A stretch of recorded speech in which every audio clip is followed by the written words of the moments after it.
A black woman turned down $800 million, not because she was weak, but because she was tired of being put down by people who refused to see her worth. In this emotional and captivating story, learn how one black woman turned public humiliation into. Before we begin, leave a comment and tell us which city you're sharing from. And finally, don't forget to rate this story on a scale of 0 to 10. Enjoy the story. You'd think after a decade of boardrooms, billion-dollar acquisitions, and being the only black woman in most rooms, I'd be immune by now. Immune to the second glances, the raised eyebrows, the unspoken question, who let her in? But nothing prepared me for that night. It started with an embossed invitation, hand-delivered, stamped in silver with the Wellington family crest. A private reception at the Wellington estate to formally solidify the $800 million merger between my company, Aureus Tech, and their conglomerate. It was the biggest deal of my career. Maybe the biggest in our entire sector. Everyone said it would change everything. They didn't know how right they were. I remember how the valet blinked when I pulled up. The subtle delay before he opened the car door. The hesitation in his voice when he asked for my name. Jordan Cole, I said, smiling politely. He scanned the guest list too long. Then, finally, with a twitch of his mouth, nodded and gestured toward the front steps. I walked past fountains, Greek statues, and manicured hedges that looked like something out of Versailles. My heels clicked against the marble, sharp and steady like a heartbeat. Inside, chandeliers glittered above a sea of tuxedos and sequins. The Wellington estate smelled of old money and new opportunity. Waiters in white gloves passed around champagne and amuse-bouches I couldn't pronounce. I stood tall in a black fitted gown, custom-tailored by the same designer who dressed senators and CEOs. I belonged here. At least, I thought I did. It didn't take long before I noticed the stares. Not just the usual curiosity. No, these were the kind of stares that narrowed, paused, then looked away quickly, like I'd tripped some silent alarm. The first person to approach me wasn't a partner or a colleague. It was a woman in pearls who tilted her head and said with a smile too bright, "Oh, are you the entertainment?" I blinked. "No, I'm Jordan Cole." She laughed nervously. "Right. Of course. Lovely dress." She disappeared into the crowd before I could say more. I breathed in and scanned the room, looking for familiar faces. I saw Mitchell Ross, our company's general counsel, talking with two of the Wellington board members. He caught my eye, raised his glass, and gave me a reassuring nod. Good. At least someone was grounded. Then the crowd parted like a curtain, and I saw him, Preston Wellington. The heir. Heir to the Wellington fortune, the future face of the company, and the person I was told I had to impress if I wanted this merger to go through. Tall, tanned, and arrogant. His smile didn't quite reach his eyes. He walked straight toward me. And then, in front of a semicircle of guests holding flutes of gold-flecked champagne, he said, "Ah, someone finally brought out the help. Can you refresh the drinks, sweetheart?" It felt like the music stopped. Like every violin string in the background snapped in unison. My skin prickled. My heart didn't race, it dropped. I didn't move. I didn't blink. "Excuse me?" I said, evenly. My voice didn't tremble. "Not yet." Preston tilted his head and laughed, a dry chuckle that sounded more like a dare than a joke. "Oh," he said, "you're not staff. My bad. You just looked service adjacent." A few people chuckled nervously. Others turned away. No one said a word in my defense. Just silence. Thick, heavy, humiliating silence. I stood there, every eye on me, like I was some out-of-place object someone forgot to hide before the guests arrived. I could feel the heat rising up my neck, my palms slick with disbelief. I'd been humiliated before. I'd been underestimated. But this? This was something deeper. This was dismissal soaked in centuries of assumption. He didn't know who I was. That wasn't the most disturbing part. The disturbing part was, he didn't care. In that moment, I had a choice. I could laugh it off, smooth things over, pretend I didn't feel what I felt, and sign the deal. Or I could walk away from $800 million. It felt like the air had been vacuumed from the room. The world was watching, but only with the corner of its eye. Not enough to risk anything. Just enough to witness, then move on. I gave Preston a look he didn't deserve. I turned slowly, deliberately. And I walked out. I didn't say a word. Not yet. When I stepped out of the Wellington estate into the night, the air felt heavier than it had hours before. The temperature hadn't changed, but I had. I wasn't shaking. I wasn't crying. I wasn't even angry. Not yet. I was suspended. Like the moment right after a glass hits the floor, but before it shatters. My driver, Malik, opened the door before I said a word. He must have seen something in my face because he didn't ask questions. Just nodded once, closed the door gently behind me, and drove. The silence in the car was the loudest sound I'd ever heard. I stared out the window, watching wealth blur past. The mansions. The gates. The illusion of order. It all looked so clean. But I knew better. That house I had just left was built on paper walls. Polished marble floors couldn't hide what rotted beneath them. When we pulled up to my hotel, Malik turned slightly in his seat. "You want me to stay on standby, Miss Cole?" I hesitated. "No. Thank you, Malik. Get some rest." I stepped into the elevator alone, pressed the top floor, and leaned against the mirrored wall. My reflection looked back at me, flawless makeup, gown still clinging perfectly to my body, posture strong. But I felt like I was falling apart in slow motion. When the doors opened to the penthouse, I moved on autopilot. I poured a glass of water, kicked off my heels, and sat on the edge of the bed. The room was beautiful, floor-to-ceiling windows overlooking the city skyline, but it felt cold. Hollow. I checked my phone. 3 missed calls from Mitchell. 2 texts. "Mitchell, are you okay?" "Mitchell, Jordan, I didn't know he was going to say that." "I'm so sorry." I didn't reply. Not because I was angry at him, I wasn't. Not yet. But because I needed to understand what had just happened. Not the insult. That part was clear. Preston had called me help. He had dismissed me like I didn't belong, like I wasn't the reason this merger was even possible. No. What I couldn't understand was, why no one said anything. There were 20, maybe 30 people in that room. All educated. All cultured. All silent. Their silence was louder than his insult.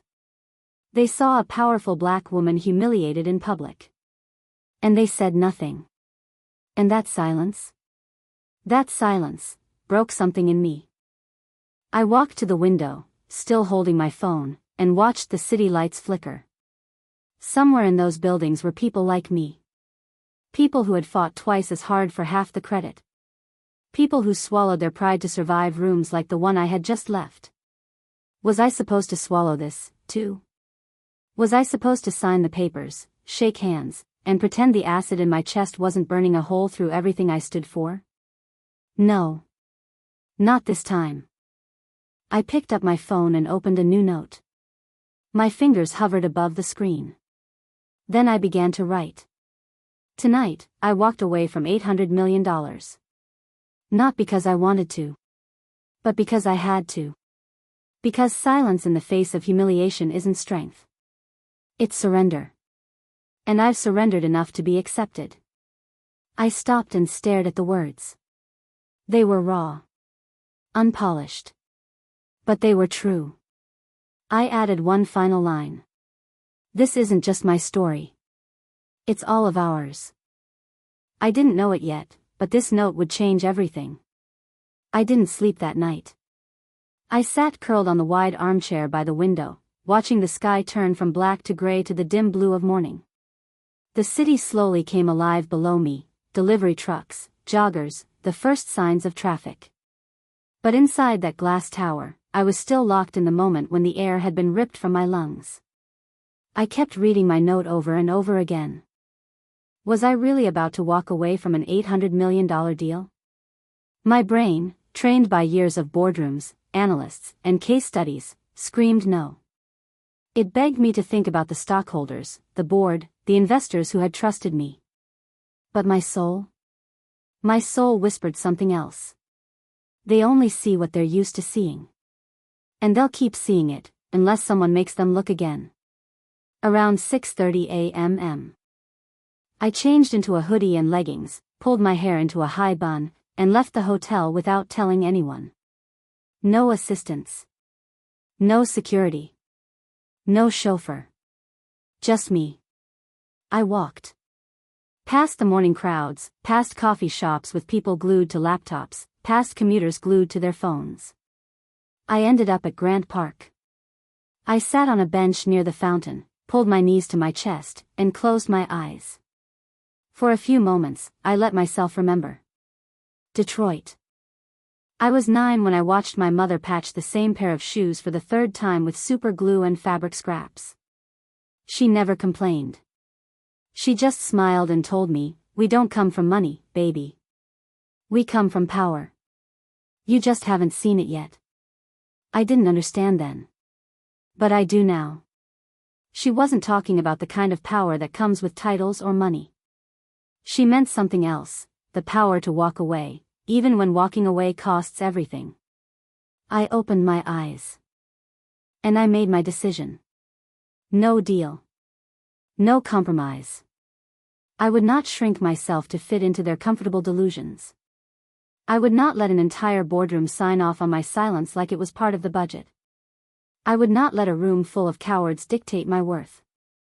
By the time I returned to the hotel, I knew what I had to do.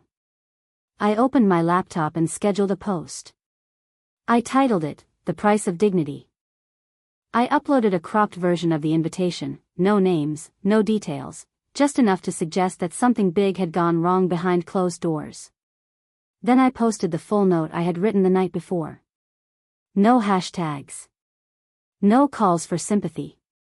Just truth. I hit publish and leaned back in my chair.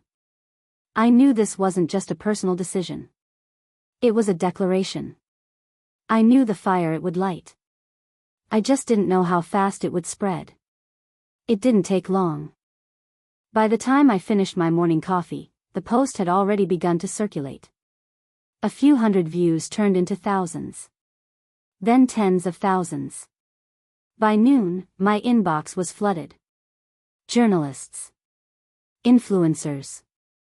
Former colleagues. Students. Strangers. Some were asking questions. Others were just saying thank you. That same afternoon, my name started trending on Twitter, LinkedIn, even Instagram. The post had taken on a life of its own. Screenshots were shared across platforms with captions like, "Read this. Every word. This is what integrity looks like." She walked away from $800 million to stand for something. I turned off the notifications and sat on the edge of the bed, phone resting on my thigh. My heart pounded, not from fear, but from the clarity that something irreversible had just happened. I had stepped into the light. And people were watching. Mitchell called again. This time, I answered. "Jordan," he said breathlessly, "your post is everywhere. I just left a meeting with our partners, and everyone is shaken." "What the hell is happening?" "Exactly what needed to happen," I said quietly. He was silent for a beat. "You really walked away?" "I did." "Do you know how much heat this is going to bring?" "Yes." "Then why?" "Because no one else did," I cut in. No one stopped him. Not one person in that room thought I was worth defending. And if I stay quiet, they'll think that silence is still the right move. Mitchell exhaled. "I'm proud of you. But also scared for you." "Don't be," I said. "Be scared for the ones who think this system is still safe for them." After the call, I paced the room. Something inside me had shifted, something I hadn't even realized was waiting to be set free. I didn't feel smaller. I felt louder. That evening, I accepted an invitation to appear live on a primetime current affairs show. The host introduced me as the woman who walked away from the biggest tech deal of the year. I wore a simple navy blazer, no makeup but red lipstick. When the cameras rolled, I looked directly into the lens. Some people will call me reckless. Others will call me dramatic. But I didn't walk away from $800 million because I was angry. I walked away because I was done pretending I was lucky to be at the table. I wasn't lucky. I earned my seat. And I won't let anyone spit on it and call it a misunderstanding. The audience clapped. But it was the silence after that line that stayed with me, the silence of understanding. The next morning, the New York Times ran a front-page article, Tech Titan Refuses Merger After Racial Insult, a New Chapter in Corporate Accountability? The piece included anonymous quotes from 2 attendees who confirmed what Preston Wellington had said. And for the first time in his gilded life, Preston couldn't hide behind a PR team fast enough. The Wellingtons released a vague, legal-crafted statement. We deeply regret any miscommunication or misunderstanding that occurred and hold the utmost respect for Ms. Cole's professional achievements. Miscommunication. As if what he said could be chalked up to poor wording. I didn't respond. I didn't have to. Because by then, a different kind of statement was echoing across the internet, my voice. My decision. My dignity. I thought I understood what going viral meant. I didn't.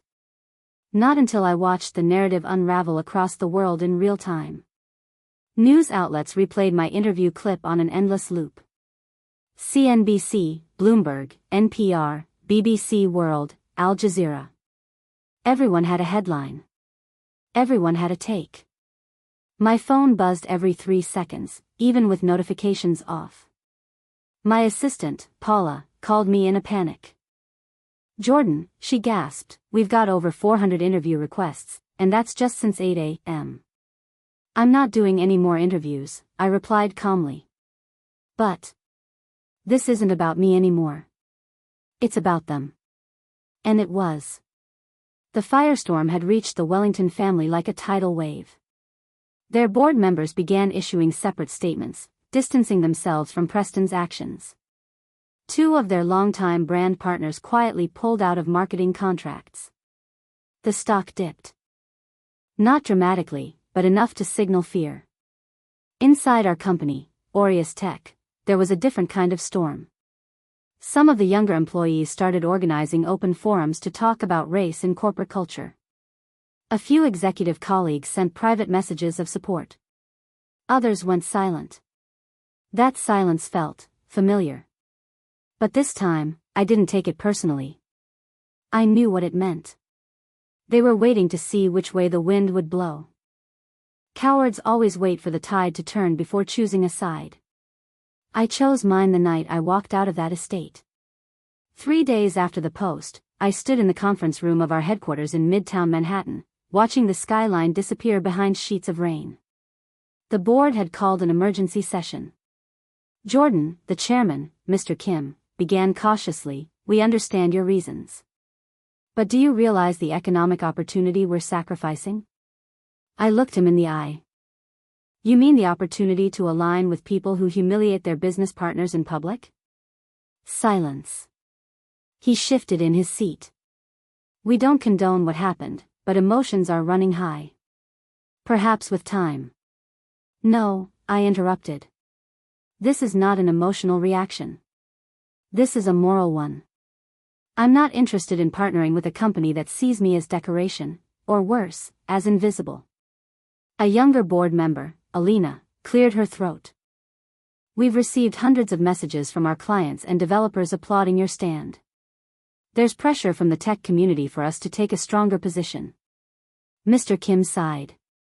And there's pressure from investors to let the fire die quietly. I leaned forward. Then maybe we need new investors. That was the moment the room changed. They didn't argue after that. They just listened. Later that night, as I sat alone on the rooftop terrace of my apartment, Paula texted me a link to a trending video. A college student had filmed a TikTok reacting to my story. The caption read, "She walked out so we wouldn't have to bow in." That video had over 6 million views and counting. Then another one appeared. And another. Voices I had never met were speaking truths I had held in silence for years. It wasn't just about me anymore. This was about every intern who had been mistaken for a courier. Every assistant whose ideas had been stolen. Every CEO whose presence had been questioned because of their skin. I thought I had lit a match. But what I'd done was knock down a wall. The fallout hit the Wellington family faster than any of us expected. On Monday morning, a major shareholder filed a motion to suspend Preston Wellington from the board citing reputational damage, gross misconduct, and behavior unbecoming of an executive. The news broke before lunchtime. By 2 p.m., their PR firm had dropped them. That night, I received a message I never expected. It was from Preston. "Jordan, I'd like to speak. Not for PR. Just human to human." I stared at the message for a long time. My fingers hovered over the keyboard, but I didn't respond. Not because I was angry, but because I had nothing to say to a man who only recognized my humanity once his empire started to crack. He wasn't sorry. He was scared. The public pressure grew by the hour. More people started coming forward, employees, interns, former partners, sharing stories of racial bias and abuse of power within Wellington Global. One whistleblower, an Asian American senior analyst, wrote anonymously on Medium about how she'd been repeatedly passed over for promotions in favor of legacy candidates. Another woman, Ladinks, detailed how her accent had been mocked during a company retreat. None of these stories surprised me. What surprised me was how many people I had never met, were watching me. Waiting. Hoping I would keep going. So I did. On the 5th day after the gala, I called a press conference. I stood on stage at our Midtown headquarters, in front of the Aureus Tech logo, flanked by our Chief of Culture, DEI Director, and a few brave junior staffers who had been part of the grassroots forums. My statement was simple. I am not angry at Preston Wellington. I am disappointed in the world that built him. Because for too long, we've accepted that power looks a certain way.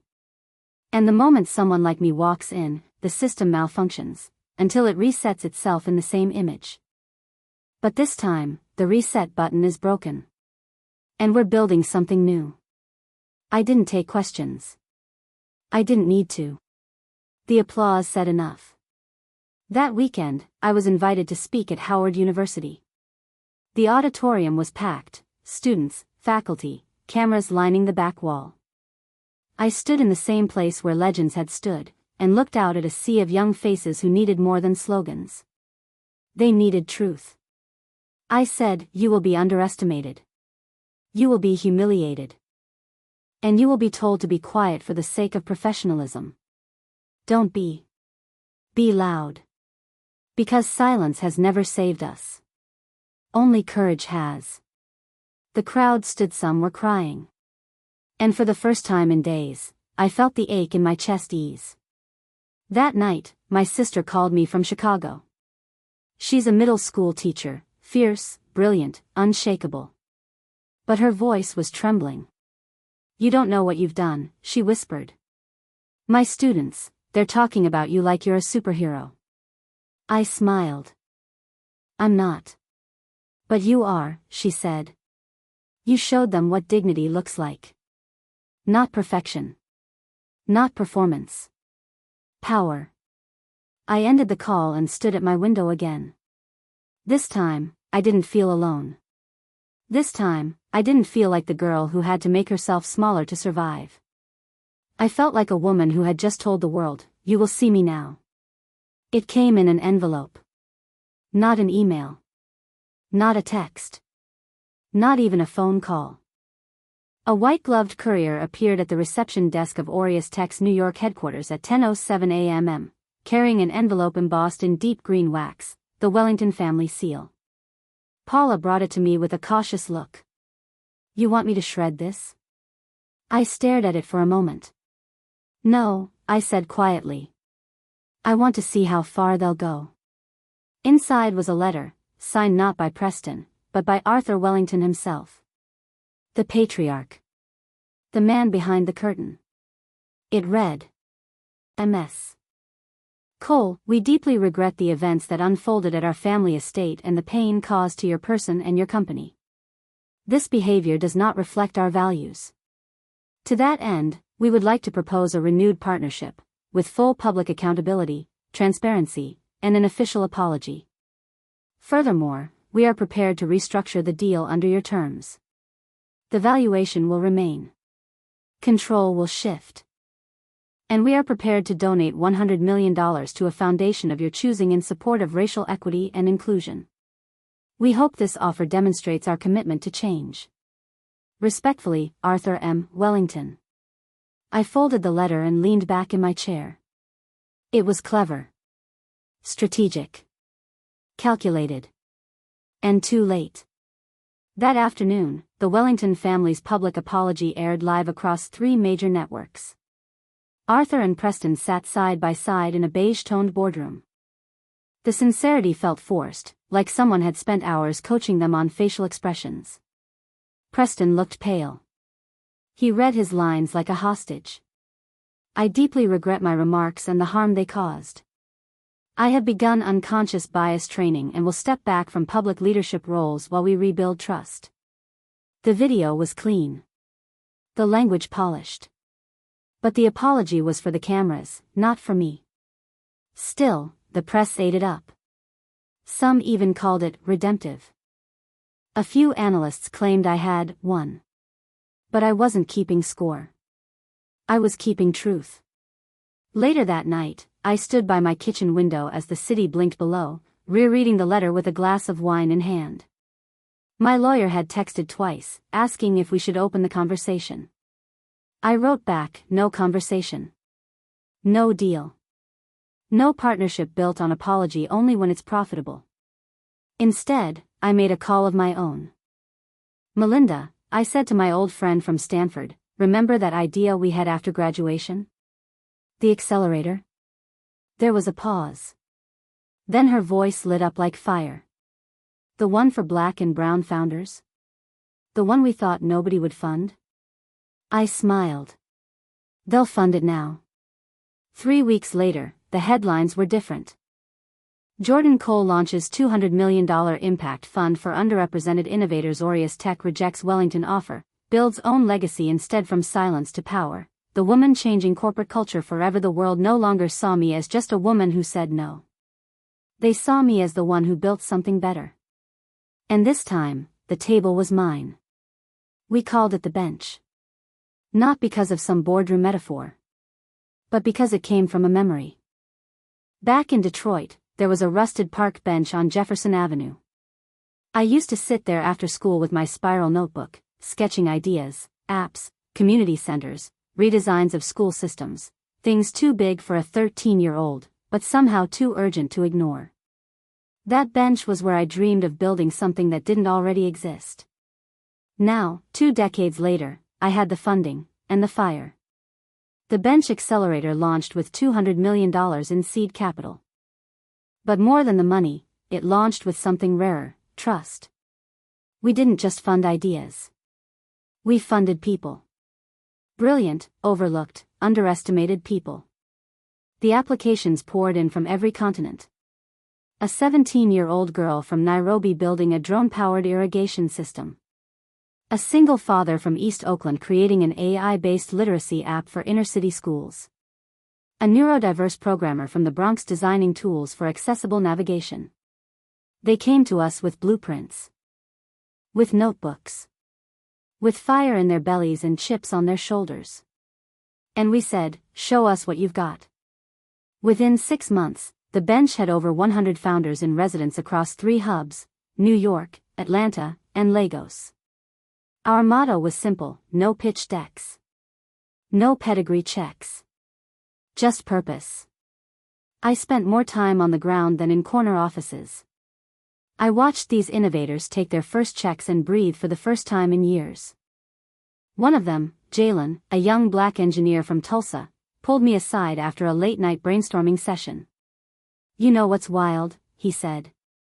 "When you turned down that Wellington deal, I thought, damn, she just threw everything away.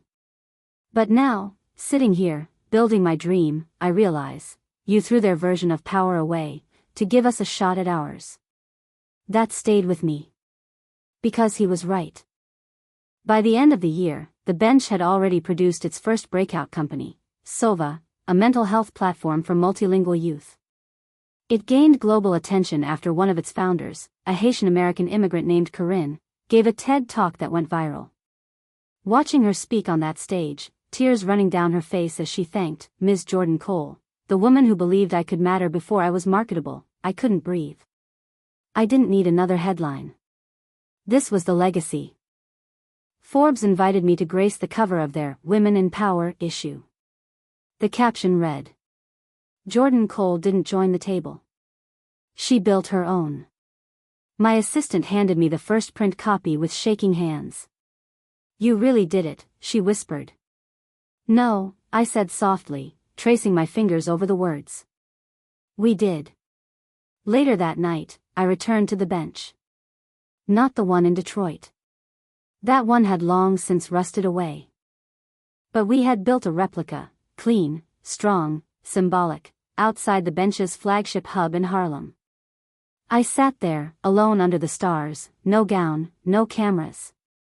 Just a girl with a notebook and 1,000 dreams stitched into her bones. I had been insulted. I had been humiliated. But I had risen. And now, I was watching a whole generation rise with me. The email came with no subject line. Just a brief message from the Office of Global Partnerships, MS. "Cole, we would be honored if you would deliver the keynote address at the United Nations World Summit on Equity and Innovation. This year's theme, dignity, access, and power." For a few seconds, I just stared at the screen. The UN. It wasn't about prestige. It wasn't even about being the first. It was about being heard, on a stage that had so often only listened to those who spoke with inherited power. Now, they were inviting someone who earned it. The day of the speech, I stood backstage in a deep navy suit. No heels. No designer armor. Just me. The stage manager handed me the microphone. "Nervous?" he asked with a kind smile. I smiled back. "Not today." They called my name, and the hall erupted in applause. As I stepped into the light, I thought of my mother's voice again. "We don't come from money, baby. We come from power." And then I began. I was 32 when I walked out of an $800 million deal. Not because it wasn't smart. Not because it wasn't strategic. But because it asked me to choose between wealth and dignity. And I had already paid enough for my seat at the table. I was done paying with my silence. I paused and looked out over the faces of diplomats, students, CEOs, and strangers. You see, we tell young people that if they work hard, follow the rules, and make themselves excellent, the world will open to them. But sometimes, excellence isn't enough. Sometimes, the door is closed, not because you're not good, but because the system doesn't expect someone who looks like you to walk through it. And when that moment comes, you have a choice: shrink or speak. I felt the air shift in the room. I chose to speak. Not because I'm brave, but because I got tired of shrinking. I got tired of watching others shrink. I got tired of dressing my power in someone else's comfort. Dignity isn't the absence of fear. It's the presence of truth. A silence followed, not awkward, but reverent. And then they stood. A standing ovation. Not just applause, but recognition. I had nothing left to prove. Only something to protect. Afterward, I stepped off the stage and was met by a girl, maybe 15, waiting near the curtains with wide eyes and shaking hands. She whispered, "I didn't know we could talk like that." I took her hands in mine. "We always could," I said. "We just weren't always allowed to." She nodded, fighting tears. That was the real speech. That was the real reason I'd walked out of that mansion. Not for claps. Not for credit. But so the next generation wouldn't have to ask for permission to be seen. The hall was full. The kind of full that made the air feel electric. Rows of chairs lined the auditorium at Columbia University, packed with donors, educators, tech leaders, and students. But my eyes were on one person only. A young black girl in the front row.